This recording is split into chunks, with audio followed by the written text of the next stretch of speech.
우리 하나님의 말씀 보시겠습니다. 오늘 우리에게 주시는 하나님의 말씀은 신약 성경 누가복음 18장 9절에서부터 14절까지의 말씀입니다. 신약 성경 125페이지 정도쯤에 있습니다. 누가복음 18장 9절에서부터 14절까지 있는 말씀, 저와 여러분들이 한 절씩 한 절씩 교독하시겠습니다. 찾으신 줄 알고 제가 먼저 9절 읽습니다. 또 자기를 의롭다고 믿고 다른 사람을 멸시하는 자들에게 이 비유로 말씀하시되, 두 사람이 기도하러 성전에 올라가니 하나는 바리새인이요 하나는 세리라. 바리새인은 서서 따로 기도하여 이르되, 하나님이여, 나는 다른 사람들 곧 토색, 불의, 간음을 하는 자들과 같이 아니하고 이 세리와도 같이 아니함을 감사하나이다. 나는 일회에 2번씩 금식하고 소득의 11조를 드리나이다. 13절 14절 같이 봅니다. 세리는 멀리 서서 감히 눈을 들어 하늘을 쳐다보지도 못하고 다만 가슴을 치며 이르되, 하나님이여, 불쌍히 여기소서, 나는 죄인이로소이다 하였느니라. 내가 너희에게 이르노니 이에 저 바리새인이 아니고 이 사람이 의롭다 하심을 받고 그의 집으로 내려갔느니라. 무릇 자기를 높이는 자는 낮아지고 자기를 낮추는 자는 높아지리라 하시니라. 아멘. 오늘 이 주시는 귀한 말씀 앞에 저와 여러분들이 나를 돌아보며 주님 이 귀한 말씀을 우리들에게 하시는데 부족하지만 아멘하며 순종하겠다고 고백하시는 은혜의 시간, 거룩한 예배 될 수 있기를 주님의 이름으로 축원합니다. 제가 간혹 딸 앞에서요 이렇게 말을 할 때가 있습니다. 때로는 가만히 있다가 아빠 멋있지 않아? 라고 이야기를 할 때가 간혹 있어요. 특별히 요리를 잠시 해줘서 간단한 요리를 해서 딸에게 갖다 준다거나 여러 가지 것들을 좀 챙기고 나서 딸 앞에서 괜히 멋있는 척 할 때가 종종 있습니다. 별로 아무것도 아닌 일에도 유독 이 딸 앞에서만 멋있는 척 할 때가 있어요. 그건 잘 왜 그런지 모르겠습니다. 그럴 때면 딸이 항상 이런 말들을 합니다. 좀 어이없다는 표정으로, 그렇게 어이없는 표정을 지을 때도 있고요. 간혹 이런 말도 해요. 아빠 너무 허세 부린다 라고 하는 그런 이야기들. 딸의 눈에는 아빠가 멋있는 척을 하면 허세 부리는 것처럼 그렇게 느껴진다는 이야기겠죠. 정말 멋있어야 멋있다고 이야기를 할 수가 있는 거지, 괜히 아무것도 아닌데 자꾸만 멋있는 척 한다, 말이 안 된다는 그러한 이야기 아니겠습니까? 괜히 멋있는 척만 하지 말라라고 하는 그러한 표정들, 여러분들은 어떨지 모르겠습니다만은 저는 그렇습니다. 괜히 멋있는 척 할 때가 딸 앞에서만 종종 있습니다. 사랑하는 여러분, 오늘은 5월의 마지막 주일입니다. 우리의 신앙의 모습 속에서도 제가 방금 말씀드렸던 이러한 부분들이 어쩌면 남아있을 수도 있어요. 무슨 말인가 하면은요, 신앙생활 하면서 아무것도 아니면서 괜히 허세 부리거나 아니면 신앙의 겉멋을 자꾸만 추구해가는 그러한 우리들의 그런 연약한 부분들이 자꾸 나타나는 모습들.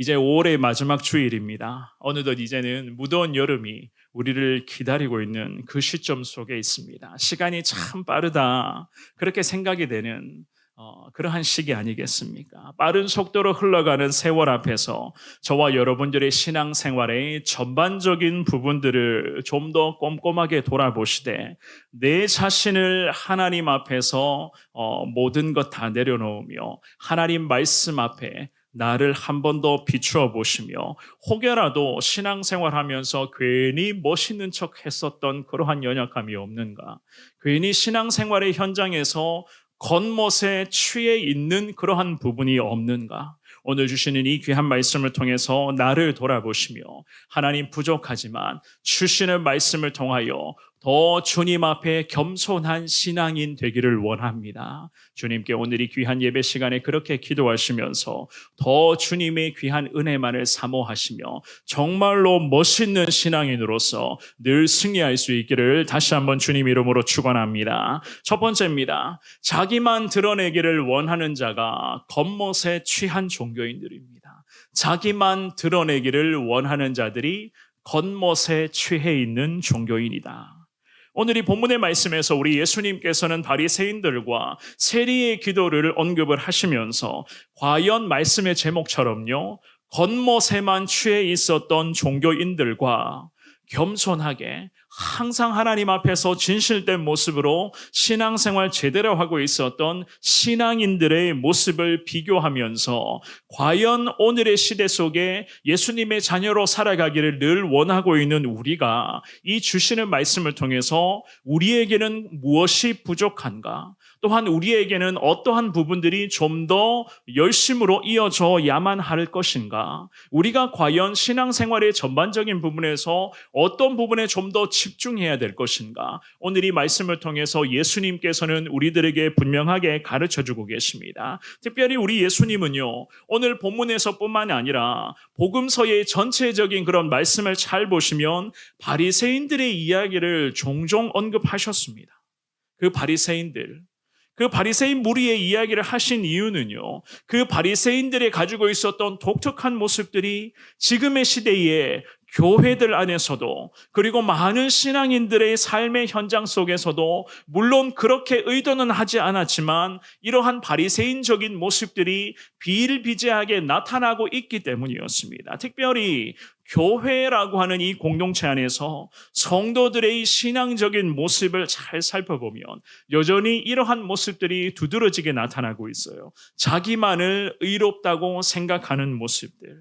그러면서 다른 신앙인들을 때로는 무시하고 얕보고 있는 그러한 모습들을 발견할 때가 있습니다. 어쩌면은 우리 예수님께서 이 하시는 말씀이 지금의 시대 가운데 교회의 현실적인 모습이고 또한 우리들의 신앙적인 연약함이다라고 이야기를 해도 결코 지나친 표현이 아닐 만큼 여전히 자기 의를 앞세우는 모습들, 그러한 신앙의 업적만을 드러내고자 하는 그러한 경향들이 지금의 시대의 교회 안에서도 팽배해져 있다는 사실입니다. 그런데 더 기가 막힌 것은 이러한 분위기는요, 예나 지금이나 변함이 없습니다. 오히려 시대가 가면 갈수록, 시간이 흐르면 흐를수록 이러한 모습들은 더 다양한 형태로 교회 가운데 성도들의 신앙의 현장 가운데 나타나고 있는 것입니다. 제가 말씀 서두에 잠시 말씀드렸던 것처럼 제 딸 앞에서 괜히 멋있는 척하고 허세 부리는 척하는 그러한 모습들 앞에서 딸이 그러면 안 된다고 즉각 이야기를 해주는 것처럼 오늘 이 예배를 드리는 저와 여러분들에게도 우리 예수님 분명하게 말씀하실 것입니다. 기도 많이 하는 교회라고 우리는 자부하고 있고, 또한 예배 시간마다 주님을 부르며 합심 기도를 통해서 주의 은혜를 사모하고 있는 교회다. 그 어느 누구보다 기도 많이 하는 하나님의 교회다라고 하는 그런 자부심들 다 갖고 계실 것입니다. 더욱이 이제는 우리의 교회의 기도가 우리 교회뿐만이 아니라 이 지역과 나라와 열방, 먼저는 저 영국과 웨일즈를 향해서 기도 선교라고 하는 이름으로 우리에게 하나님께서는 놀라운 축복과 사명을 허락해 주실 것이다 라는 이 자부심들이 아마 여러분들의 마음속에 다 있을 것입니다. 혹여라도 그러한 자부심이 자만심으로 이어지지 않도록 우리 교회와 온 성도들이 더 주님 앞에 겸손으로 기도에 집중하게 해달라고 주님 앞에 그렇게 고백하시며 주시는 이 귀한 말씀을 좀 더 사모하시며 말씀을 더 붙잡고 살아갈 수 있기를 주의 이름으로 축원합니다. 9절의 말씀 같은 목소리로 한번 읽어보시겠습니다. 오늘 본문의 9절의 말씀입니다. 시작. 또 자기를 의롭다고 믿고 다른 사람을 멸시하는 자들에게 이 비유로 말씀하시되 아멘. 우리 예수님께서 말씀하시는 메시지가 분명했어요. 오늘 이 본문의 말씀 속에서는요, 자기만을 의롭다고 믿고 다른 사람을 멸시하는 자들을 대상으로 하시는 그러한 말씀이었습니다. 이 말씀을 들어야 할 대상이 분명했다. 그런데 그 대상들에게만 해당되는 말씀이 아니겠죠. 지금의 시대에도 우리 모든 믿음의 사람들에게, 모든 영혼들에게 다 해당되는 예수님의 말씀이었습니다. 우리 예수님의 이 귀한 말씀은 먼저는요, 그 시대의 바리새인들, 그리고 서기관들, 또한 종교계에 몸담고 있었던 많은 무리들이었습니다. 그들에게 나타났었던 모습들은 전부 완악한 그러한 모습이었는데요. 그 완악한 모습은 이로 말로 표현할 수 없을 만큼 심각하였고 추악한 그러한 모습이었습니다. 그들의 그런 위선적인 모습과 교만과 자만심은 종교계에서 일하는 사람이 맞을까 싶을 정도로 참 하늘을 찌르고 있었습니다. 더욱이 소외당하고 있었던 사회적 약자들이 있었거든요. 그 사회적 약자들을 향해서 무시하고 정죄합니다. 네가 왜 그렇게 힘들게 살아가는지 아느냐? 너의 죄 때문이라고. 네가 왜 그렇게 병들어 지내는지 아느냐? 선조 때부터 너희 집안은 죄를 지었기 때문이라고. 그 죄에 대한 응분의 대가를 네가 지금 치르고 있다라는 식의 이러한 정죄, 비난, 손가락질을 서슴지를 않았어요. 그렇다면 사랑하는 여러분, 왜 이러한 무리들이 이렇게까지 변질했을까? 믿음의 사도 바울이 아덴, 즉 지금의 그리스 아테네를 방문했을 때에 그 아테네의 종교인들을 향해서 이런 말을 한 적이 있었거든요. 사도행전 17장 22절 말씀 한번 읽어볼까요? 우리 이 말씀을 같은 목소리로 읽어보겠습니다. 시작. 바울이 아레오바고 가운데 서서 말하되 아덴 사람들아 너희를 보니 범사에 종교심이 많도다. 아멘. 무슨 말인가 하면은 종교계에 몸담고 있었던 자들은 양심이니 진리니 하는 것들을 아예 무시했었던 거예요. 오히려 육신의 정욕과 자기의 인간적인 본능과 추악한 욕망이 이끌어가는 대로 아무렇게나 살아가는 인생들이 대부분이었습니다. 그러면서 꼭 이렇게 이야기를 하죠. 이거 주님의 뜻이라고. 이거 주님의 뜻이야. 하나님이 우리에게 축복해 주신 거야. 항상 이렇게 이야기를 합니다. 게다가 나름대로는 선악간의 기준을 자기 나름대로는 정해놓고 구도자적인 그런 삶을 지향하는 종교성이 강했습니다. 그래서 이 바울 사도가 그리스 아테네에 살아가는 많은 종교인들을 향해서 너희를 내가 보니까 범사에 종교심이 많았다.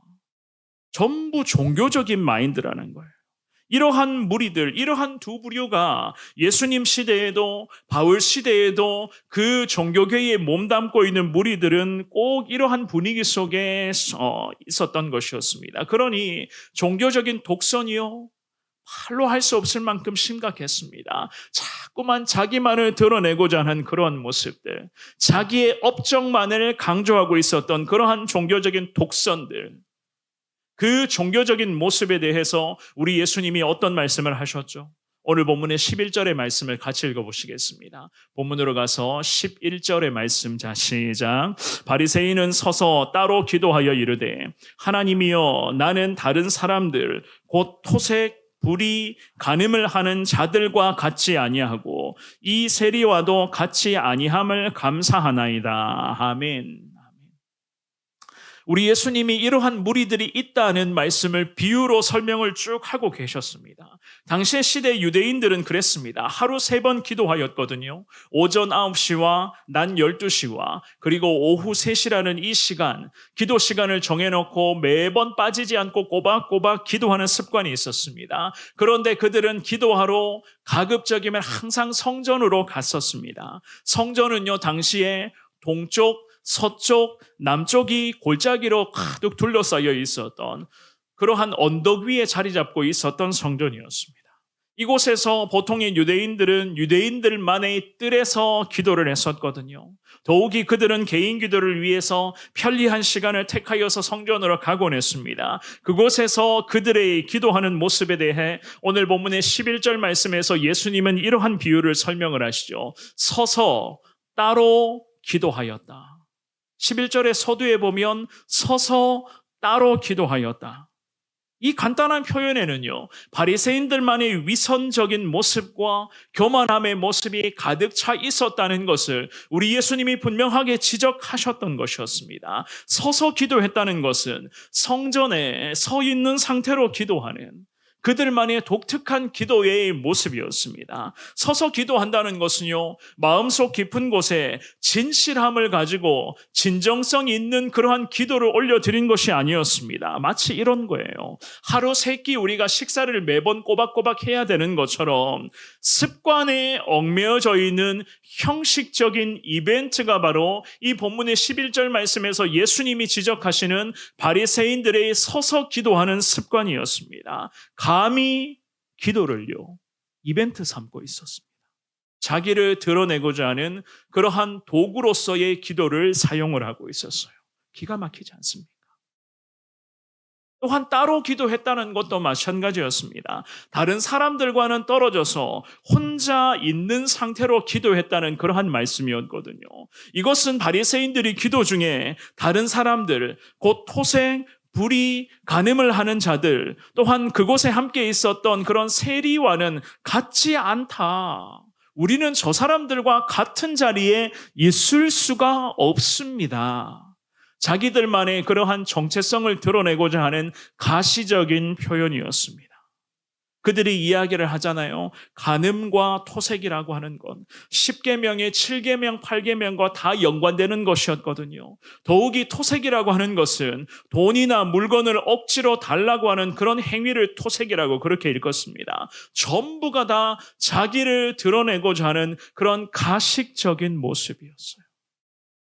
12절의 말씀도 한번 읽어볼까요? 우리 같은 목소리로 12절도 있습니다. 시작. 나는 일회에 2번씩 금식하고 또 소득의 11조를 드리나이다 하고 아멘. 이 말씀도 마찬가지예요. 잘 보십시오. 이 바리새인들 또한 종교계에 몸담고 있었던 자들, 자기를 드러내는 것이 너무나 자연스러웠습니다. 기가 막힌 것은요, 금식 기도하는 것도 또한 소득의 11조를 주님께 올려드리고 있는 것도 전부 자기의 존재를 드러내고자 하는 도구로 이런 것들도 사용을 하고 있었습니다. 그러니 생각해 보십시오. 이러한 무리들에게 신앙의 진정성이 있었을까요?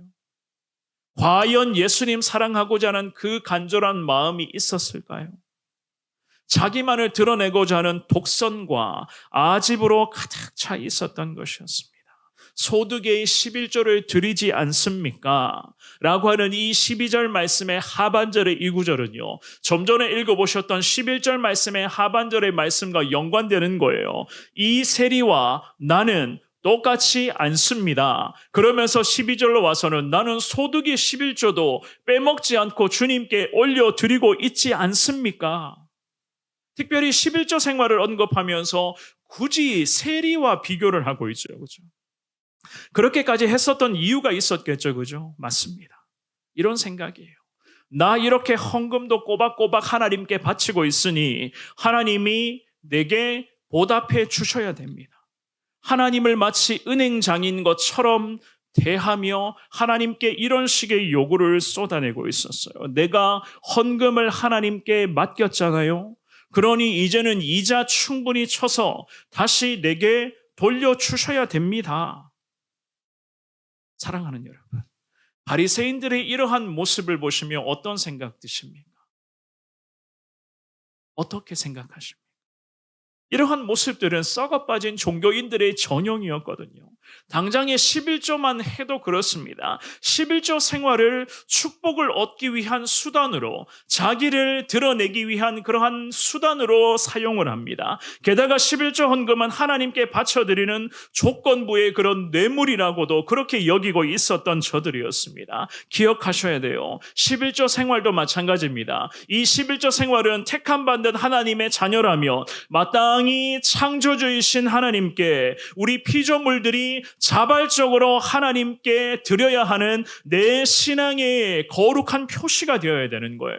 어디 버르장머리 없이 하나님을 향해서 소득의 11조를 꼬박꼬박 바치고 있으니 라는 이런 식으로 이야기를 할 수가 있단 말이겠습니까? 창세기 28장 말씀 한번 볼까요? 창세기 28장 22절을 읽어보겠습니다. 시작. 내가 기둥으로 세운 이 돌이 하나님의 집이 될 것이요 하나님께서 내게 주신 모든 것에서 10분의 1을 내가 반드시 하나님께 드리겠나이다 하였더라. 아멘. 야곱이 하나님의 천사와 밤새도록 기도하며 씨름했었던 시간이 있었습니다. 그러면서 이 야곱이 감히 하나님 살아계시는구나, 하나님 나와 함께 하시는구나. 자신과 함께 하시는 하나님을 밤새도록 기도하면서 하나님의 능력과 주님의 마음을 경험하였습니다. 감히 나 같은 연약한 자를 택하여 주신 하나님께 이 야곱이 너무나 감사하여 야곱의 거룩한 신앙의 고백을 주님 앞에 이렇게 결단하며 올려드렸습니다. 자기가 반드시 이 땅에서 살아 숨쉬는 동안에는 어떠한 일이 있더라도 하나님이 주신 것에 10분의 1을 꼬박꼬박 주님 앞에 다시 돌려드리겠습니다. 철저하게 피조물이 창조주 하나님을 향한 자발적 신앙의 감사 표시가 11조였어요. 그런데 이러한 11조의 정신을 이 종교계에 몸담고 있었던 바리새인들과 그 종교인의 무리들이 11조의 거룩한 신앙적 정신을 이렇게 짓밟습니다. 이것마저도 바리새인들은 자기를 드러내고자 하는 그 도구로 사용을 했었습니다. 전부 종교라는 것을 도구 삼아 겉멋에 취해 있었던 그러한 종교인들이었어요.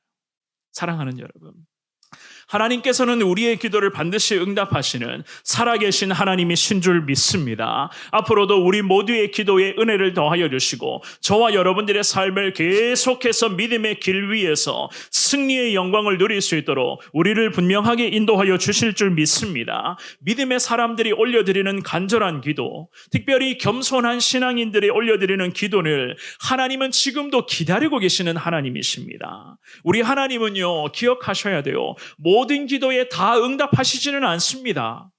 무슨 말인가 하면 자기를 드러내고자 하는 기도, 자기의 이름만을 앞세우는 기도, 하나님 들어주시겠습니까? 우리 하나님 당연히 노라고 하시겠죠. 외면하시겠죠. 기도라는 것은 자신을 낮출 때에, 그리고 내 뜻을 하나님의 뜻에 일치시킬 때에 기도의 응답이 하나님의 뜻대로 이루어질 줄 믿습니다. 아무쪼록 겉멋에만 취해 있는 종교인들이 아니라 괜히 저처럼 딸 앞에서 멋있는 척하며 아무것도 없는 상태에서 그냥 신앙생활 한다는 이유만으로 괜히 멋있는 척하는 것이 아니라 하나님 앞에서 철저하게 낮아지겠습니다. 더 겸손한 신앙인 되겠습니다. 나는 날마다 예수님 앞에 죽고 우리 예수님만을 높이는 하나님의 사람으로 살아가기를 원합니다. 주님 은혜 베풀어 주옵소서. 그렇게 늘 기도하시는 저와 여러분들 될 수 있기를 주님의 이름으로 축원합니다. 두 번째입니다. 자기만을 철저하게 부정하는 자가 겸손한 신앙인이에요. 자기만을 철저하게 부정하는 자가 겸손한 신앙인이다. 오늘 말씀의 제목을 잘 구분하셔야 됩니다. 종교인과 신앙인이거든요. 종교인과 신앙인. 이거 잘 구분하셔야 됩니다. 한국 교회 안에서도 종교인들이 참 많이 있죠, 그죠? 그런데 진정성을 가지고 신앙생활하는 신앙인들은 과연 얼마나 될까? 이 마음으로 오늘 말씀을 살펴보셔야 되는데요. 우리 예수님께서는 바리새인들과는 정반대로 세리의 기도를 언급을 하십니다. 그러면서 오늘 예배드리는 저와 여러분들에게 신앙의 교훈을 이어가시거든요. 13절의 말씀 한번 볼까요? 오늘 본문의 13절의 말씀 같이 봅니다. 시작. 세리는 멀리 서서 감히 눈을 들어 하늘을 쳐다보지도 못하고 다만 가슴을 치며 이르되 하나님이여 불쌍히 여기소서 나는 죄인이로소이다 하였느니라. 아멘. 바리새인과는 완전히 대조적인 고백이었죠. 그죠? 세리는 저 멀리 아마도 성전 밖에서 이방인들에게만 해당되어 있었던 기도의 뜰이 있었는데 그 이방인들이 사용했었던 기도의 장소에서 서서 기도하고 있었을 것입니다. 그들은 감히 눈을 들어서 하늘을 쳐다보지도 못합니다. 오늘 본문의 13절은 세리가 이렇게 마음을 가지고 기도를 하고 있었어요. 감히 눈을 들어 거룩하신 하나님을 쳐다볼 수조차 없는 인생입니다.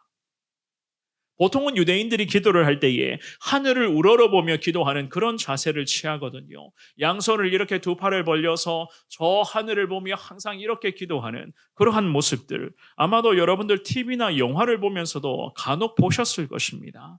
하늘을 우러러보면서 자신의 거룩한 모습에 자기가 취하는 듯한 그런 행세를 취하는 그러한 기도에 아주 이상한 습관이 있었어요. 어떤 것인지 아시겠죠, 그죠? 하지만 이 세리의 기도는요, 보통 유대인들에게 흔히 발견할 수 있는 그러한 기도가 아니었습니다. 그야말로 하나님 앞에서 진정성 있는 마음을 담아서 간절하게 애절하게 기도하였습니다. 자기 자신이 죄인 중에 죄인인 것을 철저하게 인정을 합니다. 더욱이 이 세리가 기도를 하면서 자기가 죄인인 것을 이렇게 증명을 하거든요. 13절 말씀의 중반부에 보시면 하늘을 쳐다보지도 못한 채에 다만 무엇을 했다고요? 가슴을 치며 기도했다고 이야기합니다. 가슴을 치며 기도했다. 이 표현을 정확하게 말씀드리면 이런 거예요. 죄의 근원지로서 자기의 마음을 지칭하고 있는 겁니다. 내 마음이 이미 하나님 앞에서 썩어져 있습니다. 마음부터가 썩어져 있으니까 내 인생 자체가 죄인이 될 수밖에 없습니다. 통회하고 자복한 마음으로 가슴 치며 주님 앞에 기도를 합니다. 자기 마음부터가 죄로 가득 차 있었다. 잠언 4장 23절 말씀, 우리가 잘 아는 말씀이잖아요. 같이 읽어보겠습니다. 시작. 모든 지킬 만한 것 중에 더욱 내 마음을 지키라. 생명의 근원이 이에서 남이니라. 아멘. 아멘. 생명의 근원이 어디에서부터 난다고요? 마음에서부터 나는 거예요. 오늘 예배를 드리고 있는 우리 마음에서부터 하나님 생명의 근원이 생겨난다. 마음에서부터 생명의 근원이 생겨나는데 이 세리는 가슴 치며 자기의 마음에서부터 죄와 부패와 거짓된 이 모든 모습들이 있었다는 것을 인정하며 주님께 회개합니다. 특별히 이 13절 말씀으로 가서 가슴을 치며라고 하는 구절에서 치며라고 하는 이 단어는 미완료 형태거든요. 한두 번 가슴을 치다 마는 것이 아니었습니다. 계속해서 가슴 치며 회개하고 있었어요. 기도가 끝날 때까지, 자기의 숨이 붙어있는 그 순간까지 하나님 앞에 가슴 치며 회개하는 인생으로 살아가겠다. 이 귀한 믿음의 고백이었습니다. 왜냐하면은요, 먼저는 그의 직업이 세리였습니다. 세리. 당시의 시대에 세리라고 하는 이 직업을 가진 사람들은 돈을 많이 관리하고 세금을 징수하는 그러한 역할들이었습니다. 그래서 이런 말이 있잖아요. 돈 앞에 장사 없다는 말처럼 부정이 정말 많았습니다. 괜히 세리라고 하는 직업을 가진 자들에게는 그 시대의 사람들이 저 세리라는 직업은요, 부정하다. 저 사람들은 정직하지 못한 무리다 라고 하는 그런 인식들이 팽배했습니다. 그래서 우리 예수님이 비유로 말씀하시는 이 세리는 자기 직업을 통해서 범했던 많은 죄가 있었는데 그 많은 죄를 주님 앞에서 가슴 치며 회개하며 청산했을 뿐만이 아니라 그동안 이 세리가 사람들로부터 착복한 금액에 율법에 명시된 그 배상에까지 부과하여 갚고자 하는 굳은 신앙적인 결의가 이 표현 가운데, 예수님의 비유의 말씀 가운데 고스란히 다 담겨져 있었던 것이었습니다. 그래서 세리가 오늘 본문의 말씀에 13절에 기도하면서 이렇게 고백하잖아요. 우리 13절의 말씀을 한 번만 더 읽어볼까요? 자, 시작. 세리는 멀리 서서 감히 눈을 들어 하늘을 쳐다보지도 못하고 다만 가슴을 치며 이르되 하나님이여 불쌍히 여기소서 나는 죄인이로소이다 하였느니라. 아멘. 하나님이여 불쌍히 여기소서 나는 죄인입니다. 철저하게 자기가 죄인인 것을 인정합니다. 또한 그는 하나님께 용서를 비는 동시에 자기 자신은 마땅히 처벌받아야 될 그러한 인생이요, 내가 받아야 될 형벌이 어떤 것인가, 이 세리는 너무나 잘 알고 있었습니다. 게다가 그의 믿음의 고백에서 저와 여러분들은요, 과연 하나님 앞에서 진정성 있는 기도가 어떠한 기도인가? 우리는 이 한 구절의 말씀으로 분명하게 깨달을 수가 있습니다. 나는 죄인으로소이다. 하나님의 은혜를 알면 알수록, 그 은혜가 내 삶의 현장에 들어오면 들어올수록 나는 하나님 앞에 죄인인 것을 깨달을 수밖에 없는 거예요. 나는 죄인으로소이다 라고 하는 이 세리의 고백은 이런 뜻입니다. 많은 죄인이 있는데 나도 그 중에 그냥 한 명이에요, 이런 뜻이 아니고요, 자기 자신이 죄인이라는 겁니다. 자기만을 일컬어 회개하는 거거든요. 그냥 어중간하게 많은 죄인들이 있는데 나도 그 중에 한 명입니다 아닙니다. 그냥 여기에 분위기에 떠묻혀가지고 은근슬쩍 지나가고자 하는 그러한 식의 신앙생활이 아니었습니다. 대충 예배드리고 대충 기도하고 대충 신앙생활 하면 되지, 이러한 고백이 아니었다는 거예요. 자기만을 지칭하는 이 회개의 고백, 하나님 앞에서 명백한 죄인이 저입니다. 주님께 철저하게 인정합니다. 이렇게까지 자기를 낮추며 자기 의가 아닌 겸손으로 주님 앞에 기도하는 세리를 향해 우리 예수님 어떠한 말씀을 하셨습니까? 14절의 말씀 읽어볼까요? 오늘 본문이 14절입니다. 시작. 나는 너희에게 이르노니 이에 저 바리새인이 아니고 이 사람이 의롭다 하심을 받고 그의 집으로 내려갔느니라. 무릇 자기를 높이는 자는 낮아지고 자기를 낮추는 자는 높아지리라 하시니라. 아멘. 아멘. 우리 예수님의 말씀이 너무나 우리들에게 힘이 되고 감동이 되지 않습니까? 종교라는 것을 도구 삼아 종교적인 겉멋에만 취해 있었던, 그야말로 기도라는 것을 도구 삼아 허세만 잔뜩 부리고 있었던 바리새인들이 신실한 신앙인이 아니라 이 세리를 향해 진정성이 있는 회개의 고백을 통해서 주님 보시기에 정말 나는 죄인입니다 라고 주님 앞에 기도했었던 이 세리의 기도를 향해 주님은 의롭다고 칭하여 주셨습니다. 의롭다 하심을 받고 라는 이 14절 말씀의 중반부의 이 주님의 말씀은 하나님께서 이 세리를 주권적으로 의롭다고 선포하시고 확정해 주시는 그야말로 하나님의 축복의 말씀이었던 것이었습니다. 그러면서 우리 예수님께서는 당시 시대의 수많은 종교인들, 그 많은 종교인들과 하나님의 백성들을 향해, 그리고 이 시대에 기도하는 교회로 우리가 자부심을 갖고 있고 더 주님 앞에 기도하며 하나님이 주시는 비전과 선교의 비전, 전도의 비전, 영혼 구원의 비전, 구제의 비전 등등 우리 교회에게 주신 이 귀한 비전들을 기도하며 순종으로 감당하기를 원하는 우리 모두에게 하나님은 오늘 본문의 14절을 통해서 분명하게 말씀하십니다. 무릇 자기를 높이는 자는 낮아지고 자기를 낮추는 자는 높아지리라.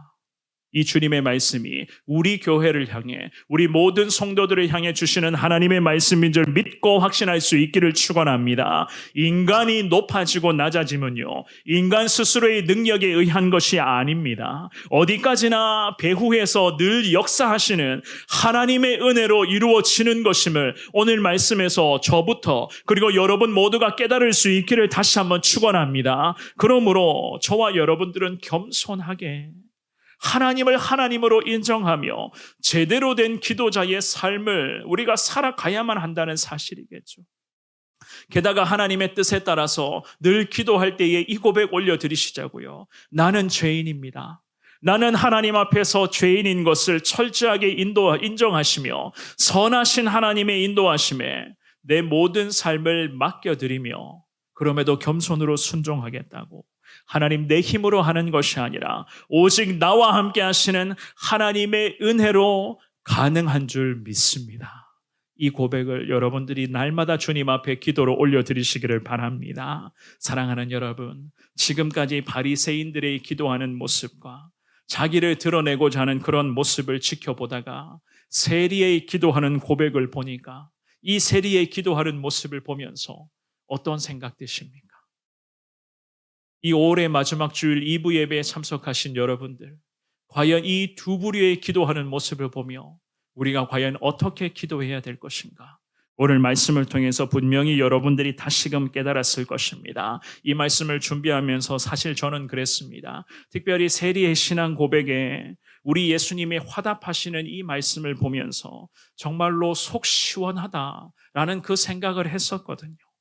뭔가 막혀있는 것이 뻥 뚫리는 것 같은 그런 느낌이 들 때가 있었습니다. 그런데 바리새인의 기도하는 모습을 보면서 말씀을 준비하는 저 자신 역시나 어떻게 사람이 이렇게까지 변질할 수가 있을까? 제가 이렇게 사실 좀 언짢아했었던 적도 있었어요. 이 말씀을 준비하면서 제가 그렇게 언짢아하고 화를 냈던 이유는요, 단순히 바리새인들이 자기들의 그런 독특한 기도 습관을 통해서 자기만을 드러내고자 하는 그런 것 때문에 괜히 제가 의분을 일으킨 것이 아니라, 솔직히 말씀드리면 저도 사실 이전에 이런 부분에서 실수한 적이 있었기 때문이었습니다. 그때의 연약함을 괜히 말씀을 준비하면서 떠올리다 보니까 저 자신이 괜히 기분이 언짢아지는 거였어요. 어떤 일이 있었는지 궁금하시죠? 그죠? 제가 이 이야기를 나누고 오늘 말씀 정리하도록 하겠습니다. 제가 우리 교회에 오기 전에 8년을 섬긴 교회는요, 한국 교회에서 기도를 가장 많이 하는 교회 중에 최고의 교회였습니다. 그야말로 기도라고 하면 최고의 교회가 바로 제가 이전에 8년을 섬긴 교회였습니다. 교회의 공식적인 예배를 제외하고는 모든 교회의 목회적 프로그램이 기도로 다 진행이 되었어요. 예를 들자면 이런 거예요.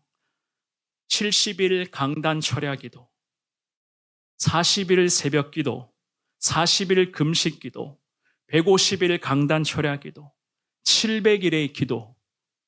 사랑하는 여러분, 700일 동안 기도해 보셨어요? 700일을 작정해서 기도합니다. 매일 새벽과 저녁마다 정해진 시간에 온 성도들이 다 나와서 기도를 해요. 700일. 들어보지도 못한 형태의 다양한 기도가 1년 내내 이루어지는 교회였습니다. 그야말로 기도의 목소리가 하루 24시간 내내 성전 본당에서 멈추지 않는 교회였습니다. 정말 그랬습니다. 하루 24시간 내내 기도하시는 분들이 굉장히 많았습니다. 그런 교회에서 제가 8년을 훈련을 받았습니다. 한 번은 이런 일이 있었습니다. 제가 부목사로 그 교회에 근무한 지 얼마 되지 않았을 때였어요. 새벽에 기도하고 집으로 돌아가는 데에 어느 선배 부목사님, 지금은 담임 목회를 하시는 분이시거든요. 그분이 제게 이런 질문을 툭 던지시는 거예요. 목사님은 새벽 기도에 참석하시면서 몇 시까지 기도하고 계세요? 라는 이 질문을 하는 겁니다. 가장 오랜 시간 동안 기도했었던 시간이 몇 시까지입니까? 그렇게 묻는 것이었어요. 제가 그분의 그런 질문에 일상적인 대답을 했었습니다. 보통은 저는 몇 시까지 기도했습니다. 좀 더 기도를 많이 할 때는 아마 몇 시 정도까지 기도했을 것입니다. 라는 이 대답을 했습니다. 그런데 그분으로부터 그 질문을 듣고 난 후에 그 다음날 새벽 예배 때부터 제 안에 이러한 쓸데없는 욕심이라고 할까요? 이러한 생각이 생기는 거였어요. 어떤 생각이냐 하면 오늘은 한 30명이 되는 부교육자들이 있었거든요. 한 30명이 되는 그런 교육자들 중에서 제 안에 이런 오기가 생깁니다. 가장 오래 앉아서 기도해야 되겠다. 많은 선배들이 있었는데 내가 오늘은 가장 늦게까지 본당에서 기도 자리를 지켜야 되겠다. 이 생각을 가지고 있었습니다. 그러면서 정말로 그렇게 했습니다. 새벽 5시에 예배가 시작이 되고 아침 거의 8시 넘는 시간까지 계속 본당에 앉아 있었습니다. 그러다 보니까 교역자들이 하나씩 둘씩 다 떠나가는 거예요. 그 모습을 보면서 저 혼자 이런 생각을 했었습니다. 오늘은 내가 1등 했다. 오늘은 만일 이렇게 30명이 넘는 교역자들 중에서 내가 오늘은 1등 했네라는 생각을 했었습니다. 그리고 그 다음 날은 또 어떠한 생각이 드냐 하면 기도 많이 하시는 권사님들이 많았어요. 그 많은 권사님들보다 더 오래 앉아 있어야 되겠다라는 그 마음을 먹었습니다. 그래서 끝까지 앉아 있겠다고 생각하고 있었는데 그분들을 보니까 자꾸 오기가 생기는 거예요. 계속 앉아만 계시는 거예요. 계속 기도를 하는데 도대체 기도의 목소리가 언제 멈추냐? 계속 시간이 흘러가는데 교회에 이제 집에 가서 아침 식사도 해야 되고 다시 출근도 해야 되고 하루 일과를 시작을 해야 되는데 계속 앉아 있는 것이었습니다. 도대체가 일어나지도 않는 몇몇 분의 권사님들을 보면서 저는 포기하고 그냥 나와버린 적이 있었습니다. 그런데 하나님이 제게 그 다음날 새벽에 기도할 때 이 마음을 주시는 거예요.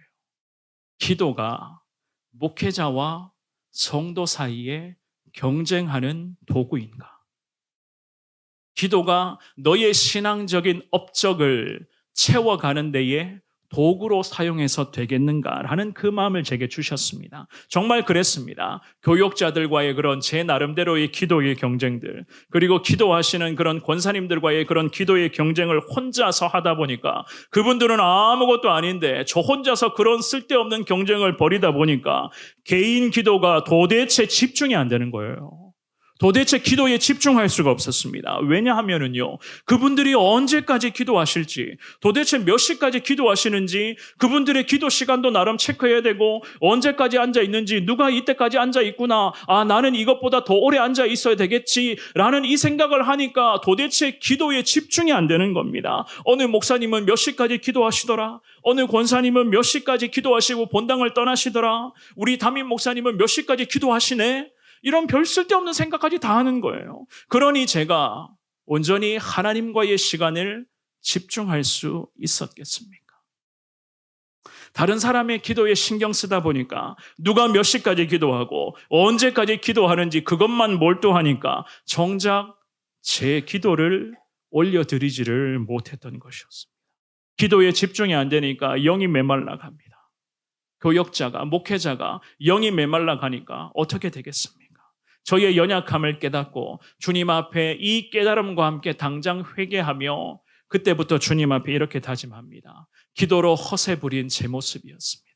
기도를 도구 삼아 괜히 인간적인 자존심 한번 내세워 보겠다고 생각했던 저의 연약함을 주님이 불쌍히 여겨 주시옵소서. 그러면서 저분은 몇 시까지 기도하고 이 목사님은 언제까지 기도하겠구나 라고 하는 이 쓸데없는 말들을 흘러보내면서 괜히 사람들에게 이상한 이야기를 했었던 저의 연약함을 주님 용서하여 주시옵소서. 이러다 보니까 제 개인 기도가 안 되는 거예요. 제가 기도에 집중할 수가 없었던 겁니다. 그래서 그 후부터는 지금까지 누가 몇 시까지 기도하고 누가 새벽에 가장 많이 기도하고 누가 가장 오랜 시간에 기도하는가, 어느 권사님은 몇 시까지, 어느 성도님은 언제까지 기도하는가 전혀 신경 쓰지 않습니다. 왜냐하면 기도라는 것은 하나님과 기도자 자신의 시간이기 때문에 그렇습니다.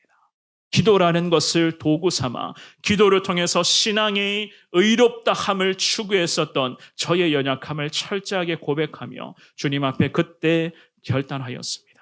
제 기도가 도통되지 않았고 하나님의 은혜를 사모할 수가 없었던 저의 연약함을 주님 앞에 고백하며 그렇게 주님께 결단하며 지금까지 달려오고 있습니다. 사랑하는 여러분, 기도라고 하는 것은 우리 믿음을 하나님께 증명할 수 있는 가장 중요한 신앙의 도구이자 주님과의 유일한 대화 시간임을 기억할 수 있기를 주의 이름으로 축원합니다. 나의 기도 생활을 점검해 보시면은요, 내가 과연 겉멋에만 취해 있는 종교인인가? 아니면 진정성을 가지고 겸손하게 주님께 기도의 삶을 살아가는 신앙인인가?